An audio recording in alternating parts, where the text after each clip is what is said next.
When I opened my eyes, the first thing I saw was a white ceiling and a nurse adjusting my fore. My head felt heavy, and my throat was dry. She smiled and said, "Welcome back, Samantha. You've been out for a while." I blinked, trying to remember what happened. The last thing I could recall was driving home from a night shift, the sound of rain, and then nothing. They told me I had been in a coma for 3 weeks after a car accident. 3 weeks gone, just like that. My first thought was my family. My mom, my sister Emily, and my fiancé David. They must have been so worried. I asked to call them. The nurse brought me a phone, and I dialed my mom's number. It rang and rang, no answer. I tried Emily next. Straight to voicemail. I left a message, telling her I was awake, that I was okay, that I couldn't wait to see her. I smiled through the pain, sure they'd show up any minute. But no one came that day. Or the next. Even the doctor seemed confused when I said no one had visited. He told me my records showed my family had been informed right after my accident. That didn't make sense. Why wouldn't they come? After a few more days of recovery, I checked myself out and took a cab home. I remember feeling so nervous, thinking maybe they were throwing me a surprise welcome party. But when I got to my apartment, my heart dropped. The door was unlocked. Inside, everything was wrong. My clothes were gone. The framed photos of me and David were missing. Even the note board on the fridge, where Emily always left little messages when she visited, was blank. I called my mom again, then Emily, then David. Nothing. I texted, I emailed. It was like I didn't exist.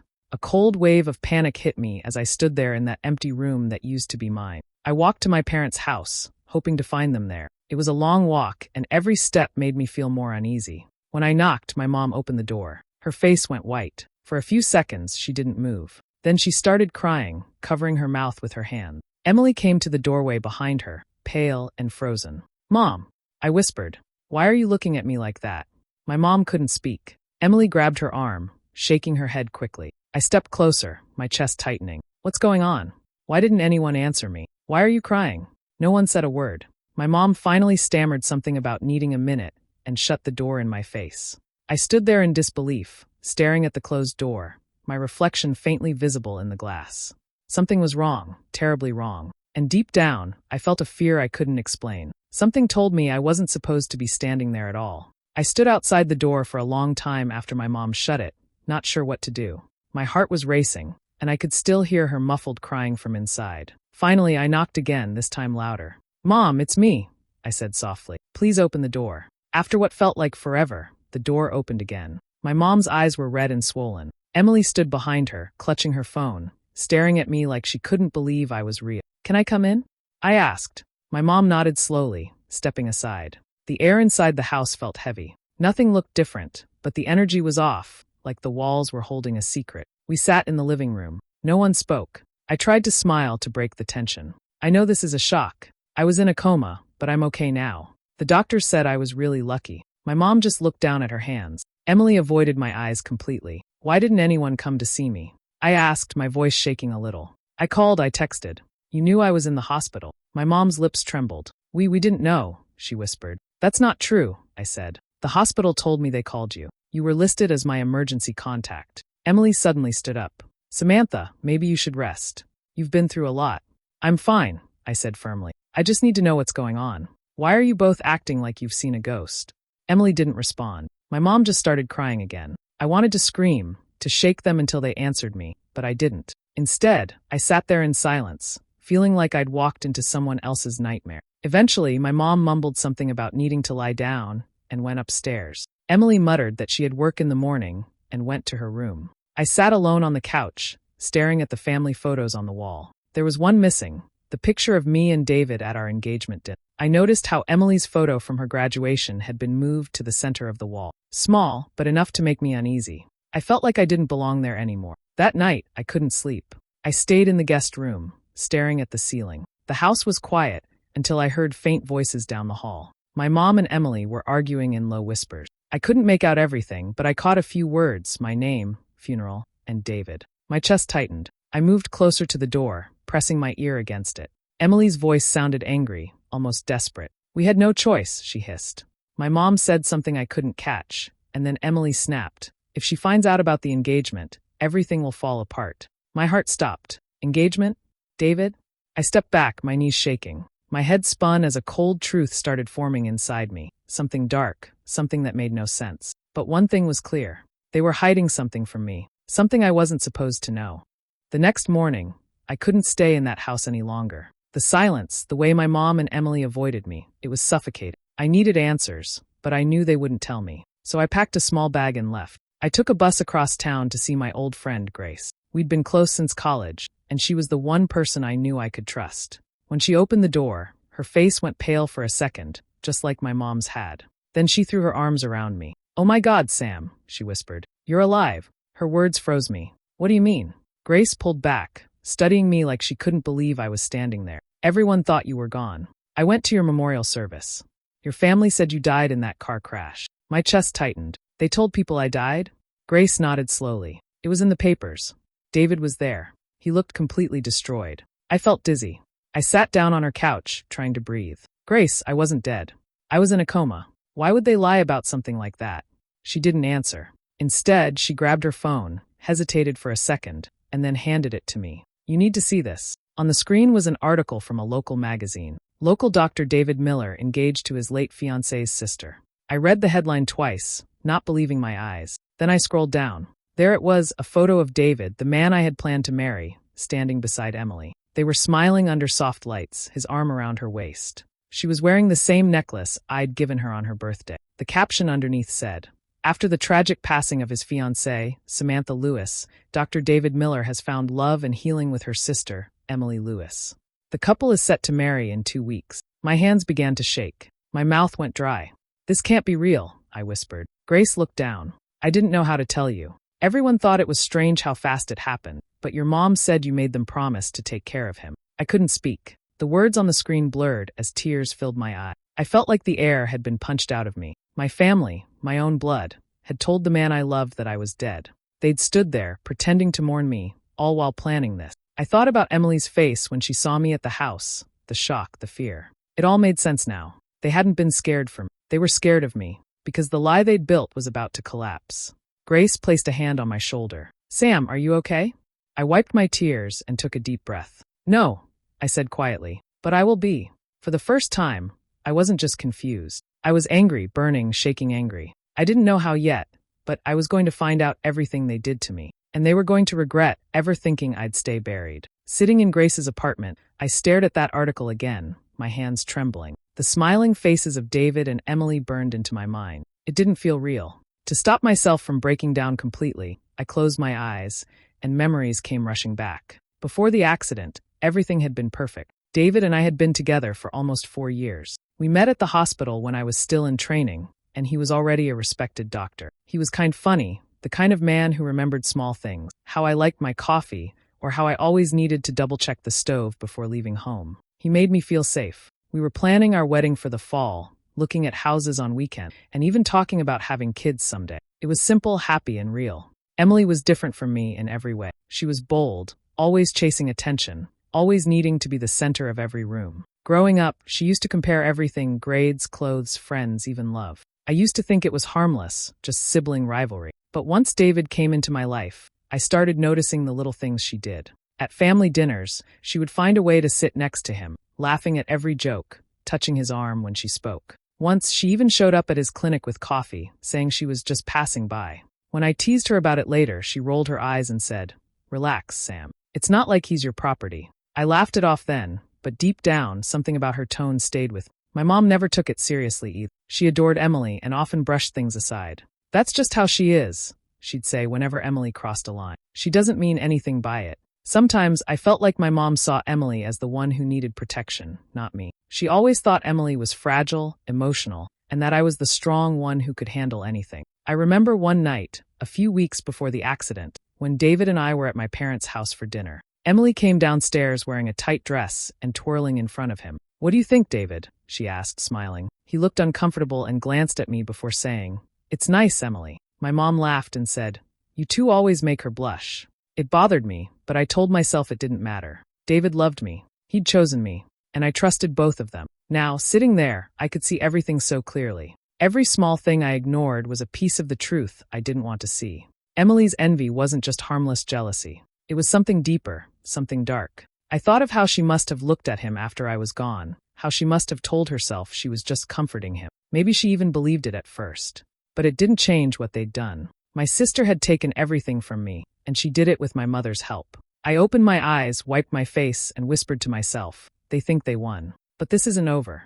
A few days after finding out about the engagement, I couldn't sleep. Every time I closed my eyes, I saw their faces, my mother crying at the door, Emily staring at me in shock, David smiling beside her in that picture. The lies, the silence, it all made sense now. But I needed proof. I needed to see it with my own eyes. One afternoon, I went back to my parents' house when I knew they wouldn't be there. My mom had a weekly church group, and Emily was probably busy planning her perfect little wedding. My hands shook as I unlocked the back door with the spare key I still had. The house smelled the same, clean, with that faint scent of lavender candles my mom loved. It felt almost normal, but I knew better now. I walked quietly through the hallway. Family pictures lined the walls, smiling faces frozen in time. I stopped at one frame that used to hold a photo of me and David on our first Christmas together. It was gone, replaced by one of Emily and David at some charity event. My stomach twisted. I went into the living room and froze. On the mantel was something that made my blood run cold. A framed photo of me in my nursing uniform surrounded by flowers,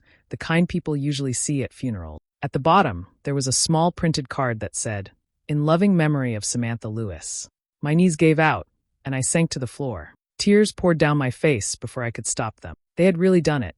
My own family had buried me, pretended I was gone just so Emily could have the life that was mine. I covered my mouth to keep from screaming. After a while, I wiped my face and forced myself to stand. I needed to know more. I went to my mother's bedroom and started searching. The drawers were neatly organized, everything in its place. Then, tucked beneath a stack of old letters, I found a manila folder with my name on it. My hands trembled as I opened it. Inside were hospital documents, a newspaper clipping of my death, and something that made my heart stop, a death certificate. My name, my birth date, cause of death, head trauma from vehicle collision. It looked official, but I could see small differences, the kind you'd notice if you worked in healthcare like I did. The signature wasn't real. The hospital code was slightly wrong. It was all forged. I sat on the edge of her bed, holding that paper, feeling my chest tighten. Everything I thought I knew about love, about family, shattered in that moment. My mother had signed this. She had lied to everyone. She had lied to me. I put everything back where I found it, except the certificate. I folded it carefully and slipped it into my bag.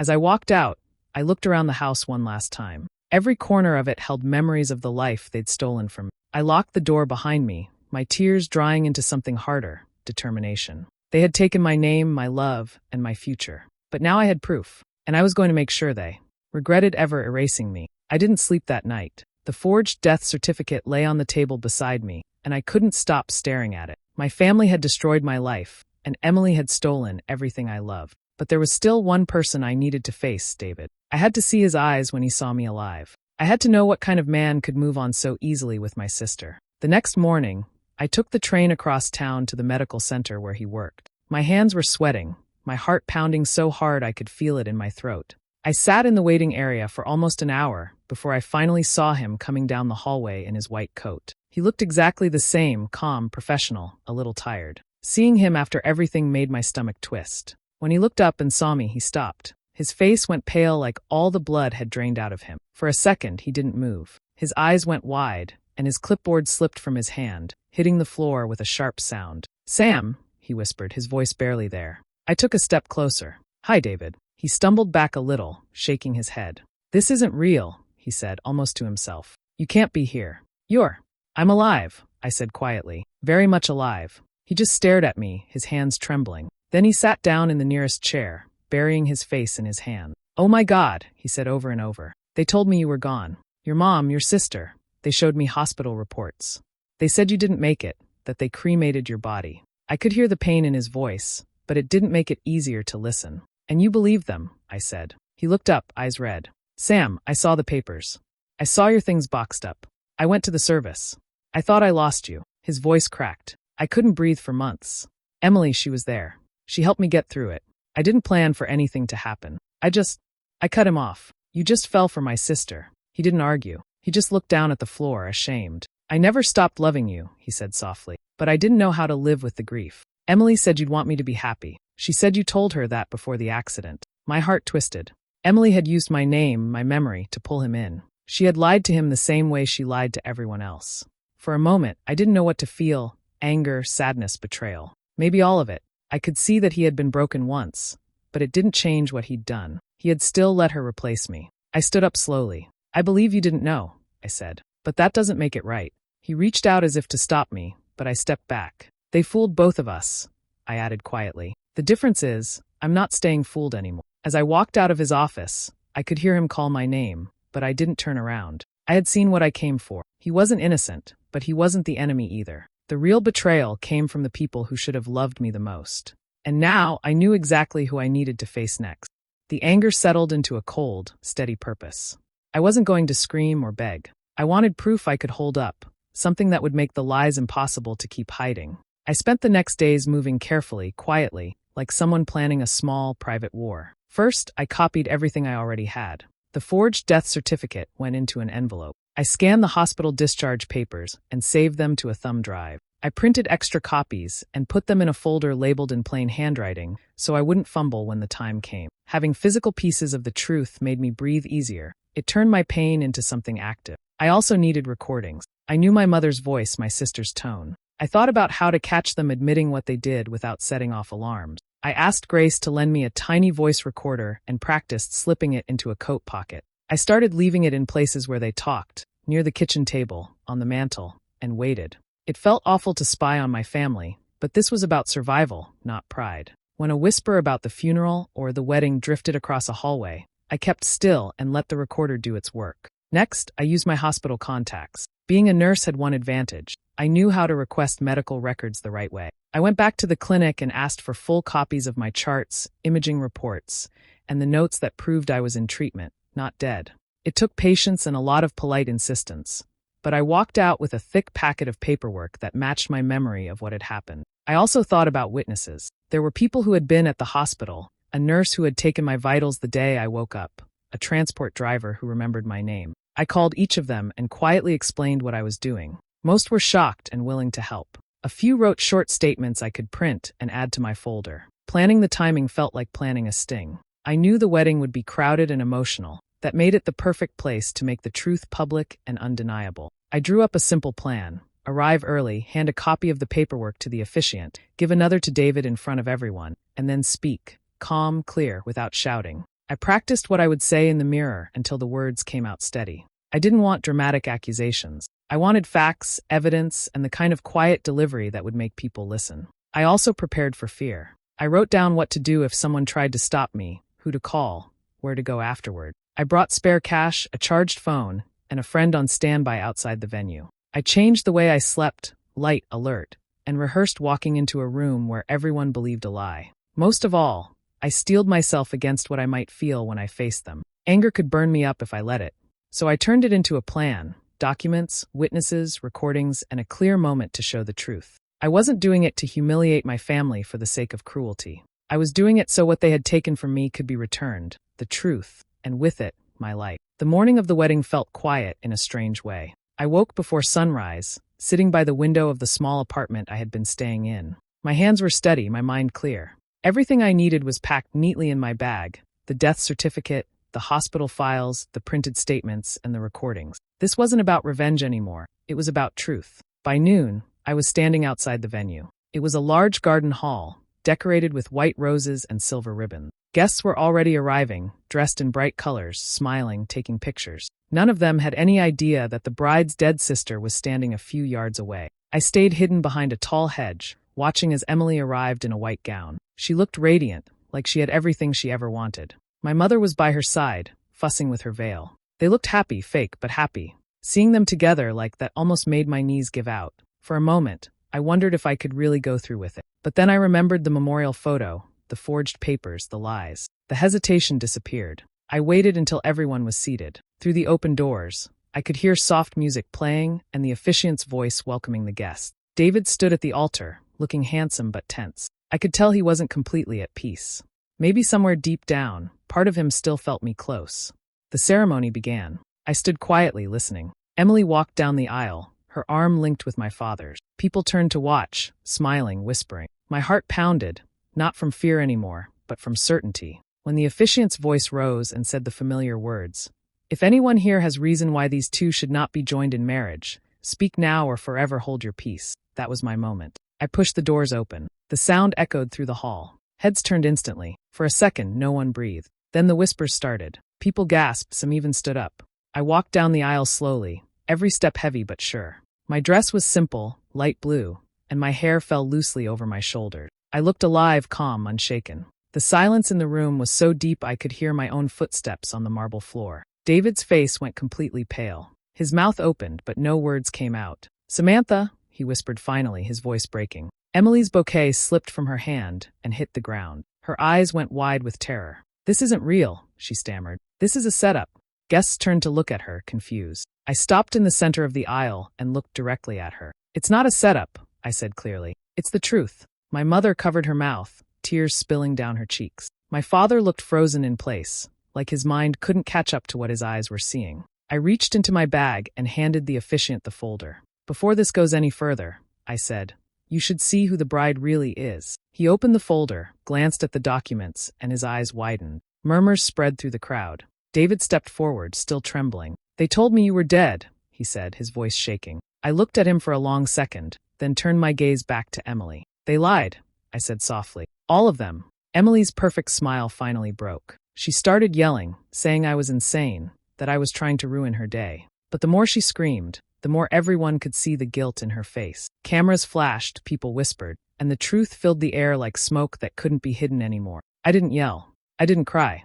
I just stood there, letting their world collapse under the weight of what they'd done. For the first time since waking up in that hospital bed, I felt free. The room erupted into chaos. Emily kept shouting, her voice trembling and high, but no one was listening to her anymore. The officiant stood frozen, holding the papers I'd handed him. I could see the confusion in his eyes as he looked from the documents to Emily, then to me. Guests were whispering in low, shocked voices, some covering their mouths, others recording with their phone. I took a deep breath and spoke, calm but firm. "These papers," I said, pointing to the folder, "are proof that I never died. My name is Samantha Lewis, and 3 months ago, I was in a coma after a car accident. My family told everyone I was dead. They forged my death certificate, held a memorial, and convinced my fiancé to move on with my sister." The whispers grew louder. I reached into my bag and pulled out copies of my hospital records, holding them up for everyone to see. "Here are my medical files, signed and dated weeks after the day they said I died. And here," I said, opening a small recorder, "is my family admitting what they did." I pressed play. The hall went silent except for the sound of my mother's voice, trembling, saying, "She'll never know." We had to do what was best for Emily. Then Emily's voice followed, colder. "He was meant for me anyway." You could feel the air shift. People turned on them instantly. My mother sank into a chair, crying into her hands. My father tried to speak, but the words wouldn't come. Emily stood there frozen, her face pale, her lipstick smudged, looking nothing like the perfect bride she'd tried to be. David stepped forward slowly. His expression had changed completely. He looked at Emily, then at my parents, his jaw tightening. "You all lied to me," he said quietly. "You let me mourn someone who was still alive." Emily tried to grab his hand, but he pulled away. "David, I can explain." "No," he said, stepping back. "You can't." He turned to me then, his eyes filled with pain and guilt. "I didn't know. I swear I didn't know." I nodded once. "I know," I said softly. He looked around at the guests, then walked out of the hall without another word. The sound of the doors closing behind him echoed through the silence. Reporters and guests began leaving, whispering about what they'd just seen. My mother reached out for me, tears streaming down her face. "Samantha, please." I shook my head. "You buried me," I said quietly. "There's nothing left to say." Security came forward at the venue manager's request, asking my parents and Emily to leave. They didn't argue. My mom hid her face, and my dad kept his eyes on the floor. Emily tried to yell one last time, but her voice cracked and broke into sobs. When they were finally gone, the hall felt lighter, almost empty. I stood there alone for a while, breathing deeply. My hands were steady, my heart calm. It wasn't joy I felt, and it wasn't revenge either. It was something quieter. Power. Peace.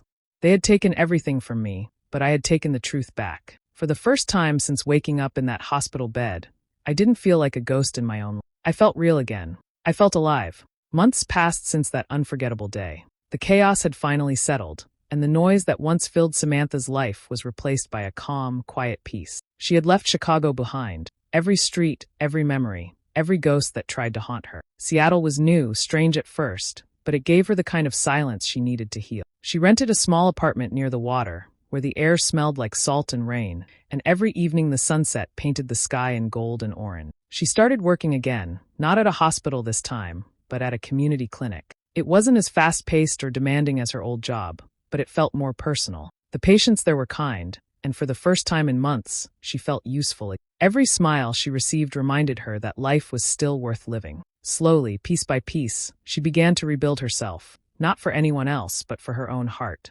Sometimes, when she came home after a long day, she would check her phone and see David's messages. He had reached out a few times, apologies, explanations, words filled with regret. He wanted to meet, to talk, to try again. But every time, she put the phone down. It wasn't anger that stopped her, it was clarity. David had been part of a life that no longer existed. She didn't hate him. She simply didn't belong in that past anymore. Her mother sent letters too, long ones, filled with apologies and tears on the paper. Samantha read them once, then tucked them away in a box she kept in the closet. She wasn't ready to forgive, but she also wasn't holding on to hate. It was strange, learning how to let go without turning cold. But she was doing it, one quiet day at a time. On weekends, she liked to walk by the pier. The water was calm, and the breeze carried the scent of new beginnings. She often brought a cup of coffee and sat on the bench that faced the sunset. One evening, as the sun slowly disappeared behind the ocean, she whispered to herself, "They buried me alive, but I rose anyway." It wasn't bitterness in her voice, it was strength. She thought about everything she had survived, the lies, the loss, the betrayal. Somehow, all of it had led her here, to this moment of stillness. Life wasn't perfect, but it was hers now. She had built it with her own hands, out of the ashes of everything that had burned her before. And in that quiet, golden hour, she realized that she didn't need revenge, love, or approval to feel whole. All she needed was peace, and she finally had it. The sky faded into twilight, and she smiled softly. Her story was no longer about pain or betrayal. It was about survival, about learning to stand again after being broken. Samantha had lost everything once, but in the end, she found something far greater, herself.